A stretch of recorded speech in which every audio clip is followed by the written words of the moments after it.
৭৭ আর এই গিয়ে ৭৮। মোটে ৭৮। এর চেয়ে বেশি তো নবাবের দেহরক্ষীর কাছে থাকে। দূর দূর দূর দূর। অনেকদিন মহারাজকে হাত করে মোহর নেওয়া হয়নি।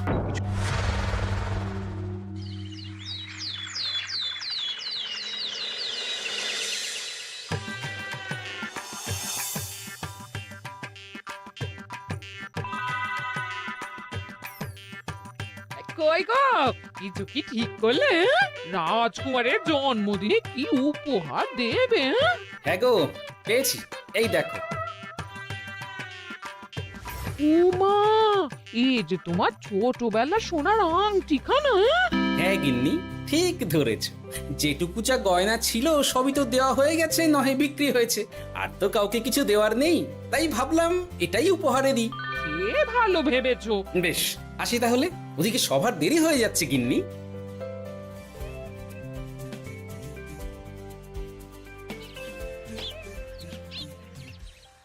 আচ্ছা শোনো, একটা কথা বলতে ভুলে গেছিলাম, আজ একটু তাড়াতাড়ি বাড়ি এসো। শাড়িওয়ালাকে আসতে বলেছি দুপুরে। আবার শাড়িওয়ালা কেন? আরে তুমি ভুলে গেলে, সামনে আমার বোনদির বিয়ে, তার জন্য নতুন শাড়ি লাগবে না গো। একমাত্র বড় মাসির মেয়ে বলে কথা। বুঝলাম, তো ওই একটা শাড়ির জন্য আবার আমাকে থাকতে হবে? 3টে শাড়ি উপহারের পাশাপাশি আমারও একটা শাড়ি চাই। হ্যাঁ আচ্ছা, তুমি নতুন শাড়ি নিয়ে কি করবে বলো তো? বিয়েটা তো তোমার বংশীর। বলি, সারাটা জীবন তো এই এক কাপড়ই কাটিয়ে দিলাম, কি দিয়েছো তুমি আমায়? কেন, এই নিজেকে? আমার মতো স্বামী আর কোথাও পাবে? ও সব মন ভুলানো কথায় আর চিড়ে ভিজবে না, তাড়াতাড়ি আসবে বলে দিলাম। হ্যাঁ অগত্যা।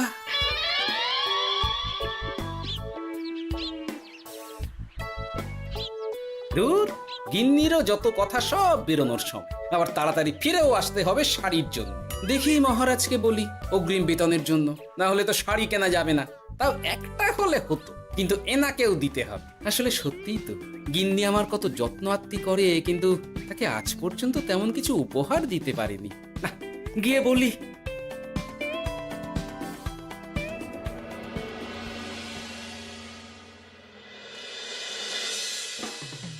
রাজকুমারের জন্মদিন উপলক্ষে যে আপনারা এত উপহার এনেছেন তার জন্য অনেক ধন্যবাদ। আপনাদের সকলের আশীর্বাদ ও ভালোবাসা আমি রাজকুমারের কাছে পৌঁছে দেব। এ আর এমন কি মহারাজ, জানেনই তো রাজকুমার আমাদের সকলের কাছে কত প্রিয়। ঠিক ঠিক।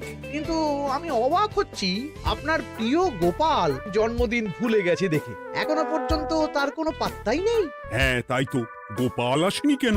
এসে গেছি মহারাজ। তা বলি, এসে তো উদ্ধার করে দিয়েছো, আজ রাজকুমারের জন্মদিন, সে কথা কি মাথায় আছে? ক্ষমা করবেন মহারাজ, আসলে ওই রাজকুমারের উপহার আর গিন্নির আবদার এসবের জন্যই আমার দেরি হয়ে গেল আর কি।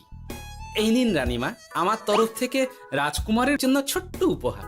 অনেক অনেক ধন্যবাদ গোপাল। তবে মহারাজ, আমারও একটা অনুরোধ ছিল। কি? আমাকে যদি অগ্রিম বেতন হিসাবে কিছু মোহর দেন, তাই নিয়ে আমাকে একটু তাড়াতাড়ি বাড়ি ফিরতে হবে। উনি বলবেন আর ওনাকে দিতে হবে, মামা বাড়ির আবদার। যেটা জানেন না তার মাঝে এত কথা বলেন কেন? হ্যাঁ, আসলে মহারাজ, আমার গিন্নির বোনের মেয়ের বিয়ে সামনে, তাই গিন্নি আবদার করেছে ওই নতুন শাড়ি কেনার জন্য। জানেনই তো বিয়ে বাড়ির কত খরচা, তাই। এ তো খুব ভালো কথা, কিন্তু অগ্রিম বেতন কেন? এমন একটা ভালো খবর দিলে আমার তরফ থেকে তোমার জন্য কিছু মোহর উপহার। এই না। ধন্য মা আপনি, আপনার মতো মা থাকতে সত্যি ছেলের কোনো চিন্তা থাকে না রানীমা। ইস, বেটা আবার সুযোগ বুঝে মোহর পেল, কেন যে আমার এমন হয় না। এবার তাহলে আসি মহারাজ, গিন্নি ওদিকে অপেক্ষা করছে। হ্যাঁ হ্যাঁ, যাও যাও, আজ তাহলে সভা এখানেই শেষ করলাম। মহারাজ, আপনার সাথে আমার একান্তে কিছু কথা আছে, আমি অন্দরমহলে গেলাম। রানীমার আবার হঠাৎ কি হলো, ব্যাপারটা দেখতে হচ্ছে।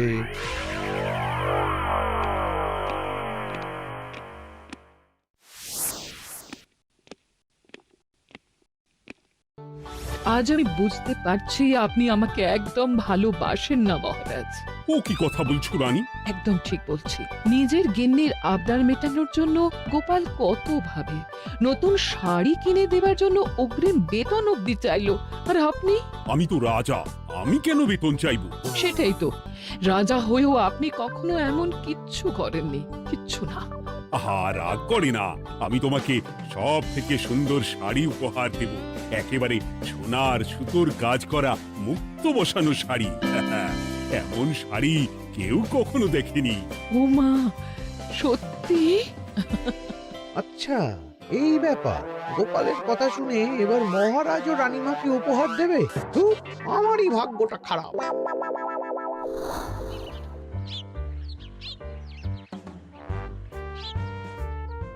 হাজার চেষ্টা করেও গোপালকে আটকানো যায় না। দূর দূর দূর, আমি যা চেয়েছিলাম তা ওই গোপাল পেয়ে গেল। ও কি গো, তুমি কার সাথে কথা বলছো? দুর্ভাগ্যর সাথে। কি সব অলক্ষণে কথা? কি হয়েছে? কি আর হবে, সবই তো তোমার দোষ। আমার দোষ? হ্যাঁ, তুমি আমার কাছে বায়না করো না কেন কিছু? তুমি বায়না করনি বলেই আজ আমি রানীমার কাছ থেকে মোহর পেলাম না, কিন্তু গোপাল পেয়ে গেল। এবার বুঝলাম। ঠিক আছে, এখন তাহলে বায়না করছি, তুমি কাল গিয়ে সেটা রানীমাকে জানাবে, ঠিক আছে? হ্যাঁ, করো করো করো, বায়না করো, বায়না করো। কি চাই, কি চাই, কি চাই? পেয়েছি। তুমি রানীমাকে গিয়ে বলবে যে আমার একটা সোনার হার চাই। এই না হলে আমার বউ। দারুণ চাল চেলেছো।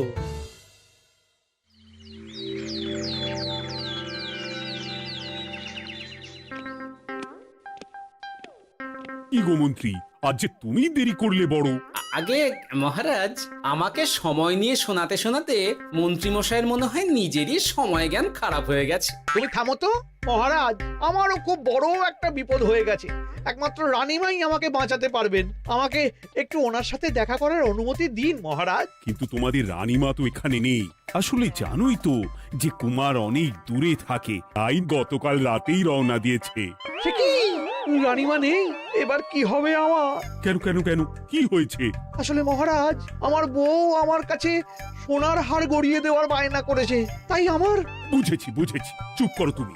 এখন তোমাকে মোহর দিতে পারবো না। কেন মহারাজ? পরের মাসে দিতে পারবো। আসলে তোমাদের রানীমাকে সোনার সুতো দিয়ে কাজ করা এক শাড়ি উপহার করেছি সদ্য, যার জন্য অনেক খরচ হয়ে গেছে। তাহলে আমার সোনার হার পরের মাসে গড়িয়ে দিও।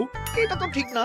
গোপাল আপনার প্রিয় বলে যখন যা চায় তখনই সাথে সাথেই পেয়ে যায়, আর আমার বেলায় এমন।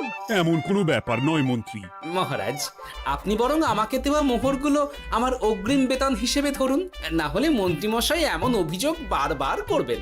আহা গোপাল, তোমাকে তো স্বয়ং রানীমা উপহার দিয়েছেন, এসব কিছু করতে হবে না। যেমন আছে তেমনই থাক। ঠিক আছে, আমিও দেখে নেব পরে। কি দেখে নেবে মন্ত্রী? না না, ও কিছু না মহারাজ, পরেই দেখে হার গড়ানোর কথা বলছি।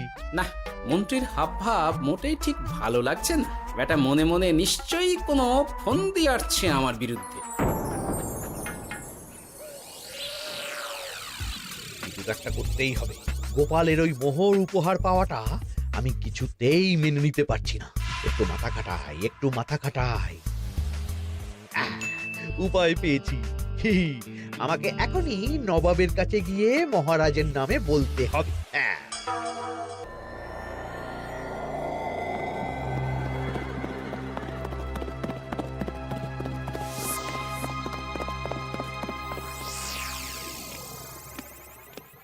প্রণাম নবাব বাহাদুর।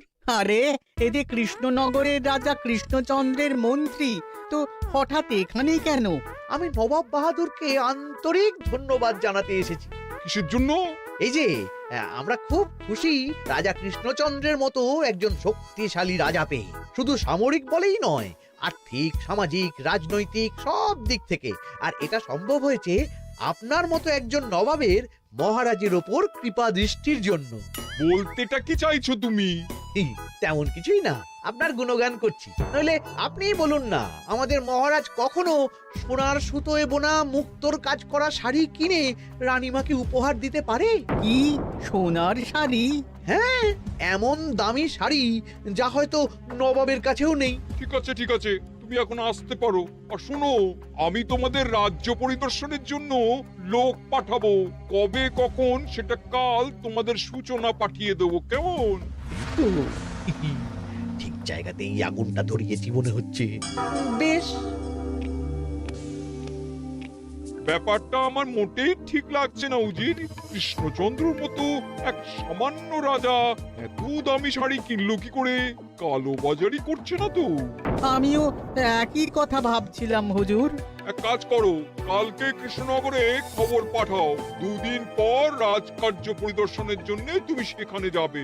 সব খতিয়ে দেখবে, আর কিছু বেগতিক বা গরমিল দেখলে সেটা বাজেয়াপ্ত করে নেবে, কেমন?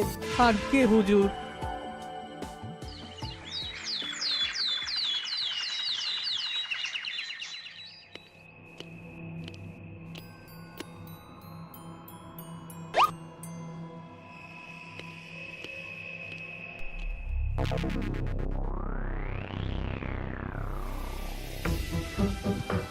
কি হয়েছে মহারাজ? কার চিঠি? নবাবের রাজকার্য পরিদর্শনের জন্য লোক পাঠাবে 2 দিন পর। এতে চিন্তার কি আছে মহারাজ? চিন্তার বিষয় আছে। নবাব আমার রাজকোষের হিসাবও মিলিয়ে দেখতে চায়। কোনো একটা ভাবে নবাবের কানে আমার সোনার শাড়ি কেনার কথাটা চলে গেছে, তাই সন্দেহ করছে। সে কি কাণ্ড! নবাবকে তো চিনি, ভুল ধরার কোনো সুযোগ ছাড়বে না। আর চিঠিতে পরিষ্কার লিখে দিয়েছে, হিসেবের একটু এদিক ওদিক হলেই সে সব বাজেয়াপ্ত করে নেবে। হায় কপাল, এ সব হয়েছে গোপালের জন্য। অমনি শুরু করে দিলেন। আচ্ছা, আমি আবার কি করেছি বলুন তো? তুমিই তো করেছো। সেদিন যদি তুমি তোমার গিন্নির শাড়ি কেনার কথাটা রানীমার কানে না তুলতে, তাহলে রানীমাও মহারাজের কাছে শাড়ির জন্য বায়না করতেন না, মহারাজও সোনার শাড়ি কিনতেন না, আর নবাবও জানতে পারতেন না। একদম ঠিক কথা বলেছ মন্ত্রী, সব দোষ তোমার গোপাল। মহারাজ, আপনি এমন বলছেন? হ্যাঁ বলছি, কারণ এটাই হয়েছে। দুশ্চিন্তায় এখন মাথা খারাপ হয়ে যাচ্ছে আমার। আমি জানি না তোমার জন্য আজ অব্দি এমন বিপদে কবে পড়েছি। এবার তোমাকেই এখান থেকে বেরোনোর উপায় বের করতে হবে। আর যদি তা না করতে পারো, তাহলে আজ পর্যন্ত তোমাকে যত মোহর উপহার দেওয়া হয়েছে, সেই সব উপহারের মোহর ফেরত দিতে হবে। সব মোহর যে প্রায় খরচ হয়ে গেছে মহারাজ, আবার আমি কোথা থেকে পাবো? সেটা তুমি জানো। এইবার গোপাল ভালো মতো জব্দ হয়েছে। এই যে লঘু পাপে গুরুদণ্ড। গোপাল পড়ল ফাঁদে। এমন দেখে মন্ত্রী হাসে আর আমার মনটা কাঁদে।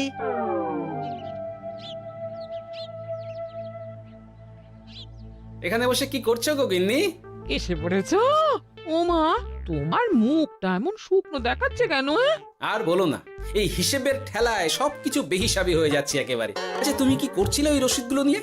দেখে হিসেব করছিলাম এ মাসে অনেক খরচ হয়েছে কিনা, সেই বুঝে পরের দিনগুলো চালাতে হবে গো। কি বললে? রসিদ দেখে হিসেব কষা? আরে, এটা তোমার মাথাতেই আসেনি। ধন্যবাদ গিন্নি, আরো একবার তোমার জন্য এই যাত্রায় আমি বেঁচে যাব মনে হচ্ছে। বেঁচে যাবে কেন? কি হয়েছে? আচ্ছা, আমাকে আবার একটু রাজপ্রাসাদে যেতে হবে। আমি এলাম গিন্নি। কি যে বলে লোকটা, কিছুই বুঝতে পারি না।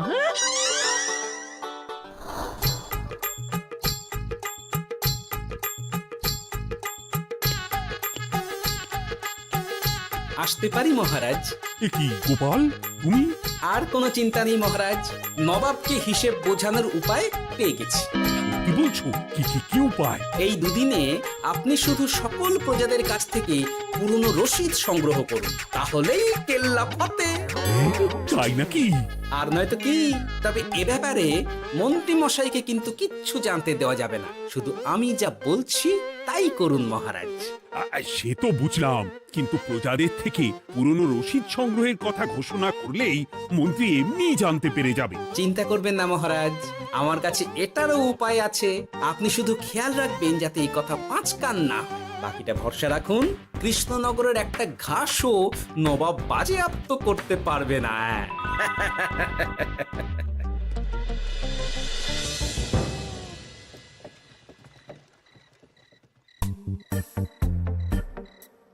গোপাল দাদু, আমরা সব চলে এসেছি। ভালো সময় এসেছিস, তোদের দাদুর ভবিষ্যৎ এখন তোদেরই হাতে। আপন করে বলছো কেন দাদু? আমরা থাকতে তো তোমার কিচ্ছু হবে না, শুধু বলো না কি করতে হবে। জানি তো, তোদের যেটা করতে হবে সেটা হলো সবার বাড়ি বাড়ি গিয়ে পুরনো রসিদ সংগ্রহ করতে হবে। এই ব্যাপার, এটা আর এমন কি? কিন্তু কেউ যদি জিজ্ঞাসা করে কেন চাইছি, তখন বলবি যে ওই গোপাল দাদু ওই ঠোঙা বানাবে বলে পুরনো কাগজ চাইছে। আচ্ছা, আমরা এক্ষুনি নিয়ে আসছি। যাক, প্রথম ধাপ হয়ে গেল, এবার পরের ধাপের প্রস্তুতি। যাই, একবার বরং বিজ্ঞানীর কাছ থেকে ঘুরে আসি।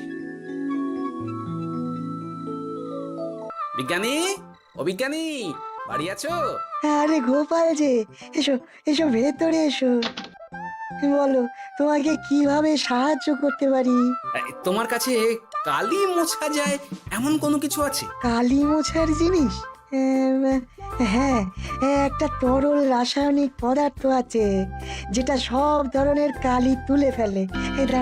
দাঁড়াও দিচ্ছি। অনেক ধন্যবাদ বিজ্ঞানী।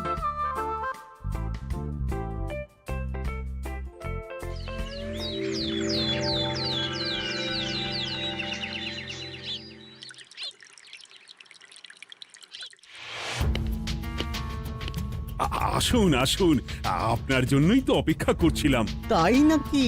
এতটা পথ উনি এসেছেন, আগে ওনার জন্য শরবত ও মিষ্টির ব্যবস্থা করি। এই যে মহারাজ, আমি জল মিষ্টির ব্যবস্থা করে এনেছি, এটাও সাথে নিন। এটা কি? কেন, হিসেব ভোলা ময়রা পাঠিয়েছে এই মিষ্টি ও শরবতের দাম। এর মধ্যে এই কাজের সাথে যুক্ত ভোলা ময়রা আর তার পরিচারকের পারিশ্রমিকও যুক্ত আছে। হ্যাঁ, আসলে আমাদের মহারাজ তো প্রতিদিনের খরচ খুব হিসেব করে চলেন, তাই। ও, আমি একটু বসবো? নিশ্চয়ই, ওই তো ওদিকে বসার জায়গা। আপনি কি হাওয়া খাবেন উজির সাহেব? তাহলে রশিদে ওটাও যুক্ত করব। মশকরা হচ্ছে? আহা, রেগে যাচ্ছেন কেন? আপনার সাথে মশকরা করার মতো স্পর্ধা আমার নেই উজির সাহেব। আসলে মাসের শেষ তো, তাই একটু বেশি হিসেবে চলতে হচ্ছে আর কি। আমাকে হিসেব দেখাচ্ছ? আর রাজা কৃষ্ণচন্দ্র যে সোনার সুতোয় বোনা শাড়ি কিনতে পারলো, সেটার হিসেব কোথায়? একটা সামান্য রাজা এত অর্থ পায় কোথা থেকে? এ আবার কেমন কথা? মহারাজ যা কিনেছেন সেটা তো তার জমানো অর্থ দিয়েই কেনা। আমি বিপথে কোনো কাজ করি না। সেটা তো রাজকোষের হিসেব দেখলেই বোঝা যাবে। শুনে রাখো গোপাল, একটুও যদি হিসেব এদিক ওদিক দেখি না, তাহলে সব বাজেয়াপ্ত করে দেব। কোনো চালাকি নয়, কোনো চালাকি নয়। বেশ, তবে করুন হিসেব। আমাদের কাছে কিন্তু সব কিছুর রসিদ আছে। কই গো, আনো সব, আনো আনো।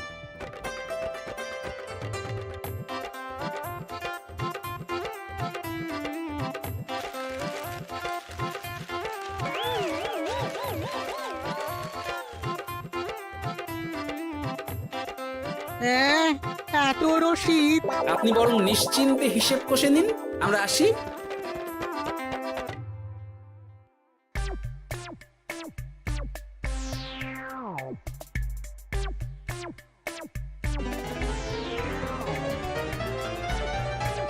বাবারে, এত হিসেব কষে কষে তো মাথা ঝিমঝিম করছে, খিদেতেও পেট চুই চুই করছে।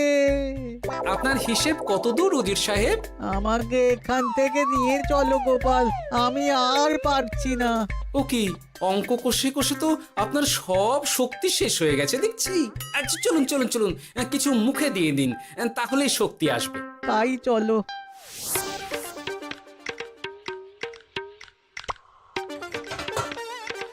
নিন, এটা হলো দুপুরের খাবার, আনাজ মশলা, এমনকি রান্নার ঠাকুরেরও পারিশ্রমিকের হিসেব। এবার আমি পাগল হয়ে যাব। আমি আর কোনো হিসেব দেখতে চাই না। সব সময় কি আর হিসেব নিয়ে চলা যায় নাকি? কি আর করা যাবে বলুন? হিসেবে না চললে আপনি তো মহারাজের উপার্জনের উপর সন্দেহ করবেন, আর বেশি খরচ হলেই সম্পত্তি বাজেয়াপ্ত করবেন। তাই বলে সব কিছুতেই হিসেব? কোনো একদিকে বেশি খরচ হলে বাকি দিকগুলো এইভাবেই কম করে চলতে হয়। কি ঠিক বলিনি? আমি আমার ভুল বুঝতে পেরেছি গোপাল, এবার আমাকে রেহাই দাও। আসলে তোমাদের মন্ত্রী নবাবের কাছে গিয়ে তোমাদের রাজা নামে উস্কেছে। কি মন্ত্রী? এই রে, খেয়েছে, আর পালাতে হবে দেখছি। ঠিক জানতাম মোহরের জন্যই এত কিছু। তাই তো নবাব এমন করেছেন।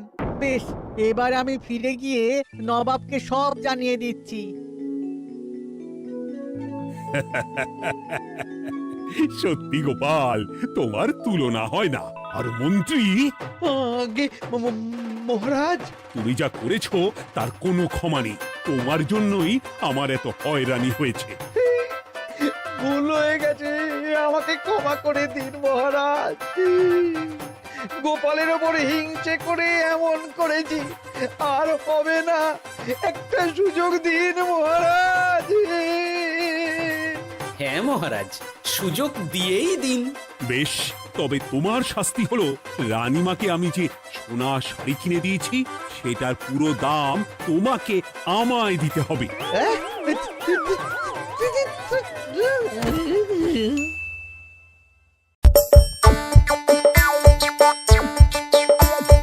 আসছে গোপাল